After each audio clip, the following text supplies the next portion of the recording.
اعوذ باللہ من الشیطان الرجیم بسم اللہ الرحمن الرحیم۔ السلام علیکم ورحمۃ اللہ وبرکاتہ۔ میرے عزیز بھائیو بہنوں اور بچوں، مولانا روم رحمۃ اللہ لکھتے ہیں، ایک دفعہ ایک شخص نے اللہ پاک کی عبادت کرنا شروع کر دی اور وہ پروردگار کی عبادت میں اتنا مشغول ہوا کہ دنیا میں سب کچھ چھوڑ چھاڑ کر سب کچھ بھول گیا اور سچے دل سے اللہ پاک کی رضا میں راضی رہنے کے لیے انسانیت کے راستے پر چل پڑا۔ مولانا روم رحمۃ اللہ کہتے ہیں کہ ایک وقت وہ آیا کہ اس کے گھر میں کچھ کھانے کو بھی نہ بچا، اور ہوتے ہوتے وہ وقت بھی آیا کہ گھر باہر سب ختم ہو گیا، اور وہ شخص چلتے ہوئے موت کے انتظار میں گلیاں گھومتا، کیا پلے تو بچا کچھ نہیں تو انتظار ہی کر سکتا ہوں، اللہ سنبھال لے۔ ایک دن بیٹھا ہوا تھا کہ دیکھا اس کے قریب سے ایک لمبی قطار میں گھوڑے گزرے۔ ان گھوڑوں کی سیٹ سونے اور چاندی سے بنی ہوئی تھی اور ان کی پیٹوں پر سونے کے کپڑے پہنے ہوئے تھے۔ ان گھوڑوں پر جو لوگ بیٹھے تھے وہ کسی شاہی گھرانے سے کم نہ لگتے تھے۔ ان کے سروں پر سونے کی ٹوپیاں تھیں اور ایسا معلوم ہو رہا تھا کہ کوئی بادشاہ جا رہا ہے۔ اس شخص کے دریافت کرنے پر اسے بتایا گیا کہ یہ ساتھ والے گاؤں میں ایک بادشاہ ہے، یہ سب اس کے غلام ہیں اور بادشاہ کے دربار میں جا رہے ہیں۔ وہ شخص کچھ دیر حیران ہوا کہ یہ حالت غلاموں کی ہے تو بادشاہ کی کیا حالت ہوگی۔ اس نے آسمان کی طرف نظر اٹھا کر کہا، میرے بادشاہ، میرے مالک، میرے اللہ، شکوہ تو تجھ سے نہیں کرتا، لیکن اس بادشاہ سے ہی غلاموں کا خیال رکھنا سیکھ لے۔ اتنی بات کہہ کر وہ شخص چل دیا۔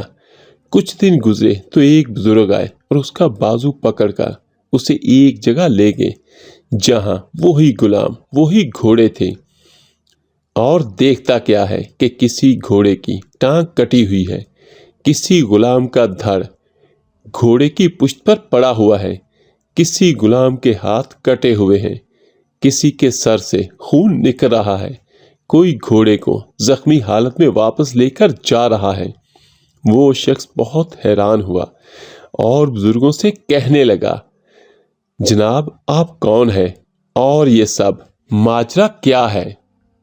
اس وقت اس بزرگ نے کہا، یہ وہی غلام ہے جو اس دن سونے میں لپٹے ہوئے تھے اور آج یہ ایک جنگ سے واپس آ رہے ہیں اور ان کی یہ حالت ہے۔ مجھے خواب میں بس اتنا کہا گیا تھا کہ اسے کہنا بادشاہوں کے لیے قربانیاں دینا بھی ان غلاموں سے سیکھ لے۔ میرے عزیز بھائیوں، حقیقت میں ہمیں قربانی دینا آتا ہی نہیں، چاہے دین کا معاملہ سیدھا کرنا ہو، رشتہ داروں کا یا دنیا کا۔ تو یاد رکھیے گا، جس دن ہم قربانی دینا سیکھ لیں گے دین کے لیے، اپنوں کے لیے اور دنیا کے لیے، اور اللہ پاک پر توکل کرنا سیکھ لیں گے، تو اللہ رب العزت ایسی بادشاہت عطا فرمائے گا جو کبھی بھی ختم نہیں ہوگی انشاءاللہ۔